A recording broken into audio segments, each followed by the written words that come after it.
Hi friends. ఈరోజు మనం straddle discuss చేద్దాం. స్ట్రాడల్ అంటే ఏంటి?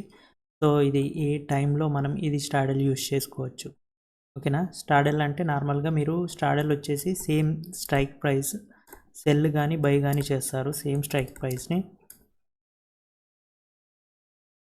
And same expiry, current expiry అన్నట్టు. సో నెక్స్ట్ ఎక్స్పైరీలోగిన సెల్ కానీ బై కానీ చేస్తే ఎడ్జింగ్కి దాన్ని క్యాలెండర్ స్ప్రెడ్స్ అంటారు నార్మల్గా, ఓకేనా? సో ఇప్పుడు వచ్చేసి స్ట్రాడల్ అంటే ఏంటి అంటే మీకు డైరెక్షన్ తెలియదు. స్ట్రాడల్ వచ్చేసి మీకు డైరెక్షన్ తెలియదు. 1 సెకండ్, మళ్ళీ హెడ్డింగ్ రాస్తాను. స్ట్రాడల్.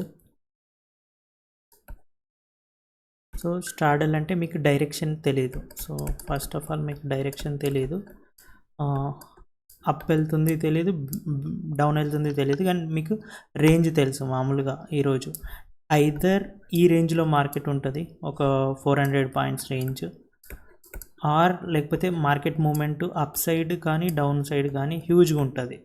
400 పాయింట్స్ డౌన్ కానీ అప్ కానీ ఉంటుంది. సో అలాంటప్పుడు మీరు స్ట్రాడల్ యూజ్ చేస్తారు. అంటే మీకు మూమెంట్ అప్ యా డౌన్ తెలియదు. వన్ సైడ్ అయింది అనుకోండి, పైకి వెళ్తుంది అనుకుంటే కాల్ బై చేస్తారు. సిఈ, కాల్ యూరోపియన్ అంటారు. యూరోపియన్ మార్కెట్ని మనం ఫాలో అవుతాం కాబట్టి సిఈ అంటారు. కొంతమంది ఏమనుకుంటారు అంటే కాల్ ఆప్షన్ కాబట్టి సిఓ ఎందుకు లేదు, పుట్ ఆప్షన్ కాబట్టి పిఓ ఎందుకు లేదని. మామూలుగా కాల్ యూరోపియన్, పుట్ యూరోపియన్ అంటారు. యూరోపియన్ మార్కెట్స్ని మనం ఫాలో అవుతాం కాబట్టి వీక్లీ ఎక్స్పైరీస్ ఉంటాయి. సో నార్మల్గా వచ్చేసి చెప్పాలంటే సో 400 పాయింట్స్ మీకు, సో మీకు మార్కెట్ గురించి తెలీదు ఎట్ మూమెంట్ ఇస్తుందో, బట్ హ్యూజ్ మూమెంట్ ఇస్తుంది అనుకున్నప్పుడు మీరు ఈ స్ట్రాడల్కి వెళ్తారు. మీరు స్ట్రాడల్ దీంట్లో టైప్స్ కూడా ఉంటాయి. స్ట్రాడల్లో టైప్స్ నార్మల్గా కొన్ని మనం ఎడ్జింగ్ చేస్తాము, అది ఎలానైనా చేయొచ్చు. మెయిన్గా వచ్చేసి నార్మల్గా లాంగ్ స్ట్రాడల్ ఒకటి, రెండోది వచ్చి షార్ట్ స్ట్రాడల్, మూడోది వచ్చి స్ట్రాడల్ విత్ ఎడ్జ్.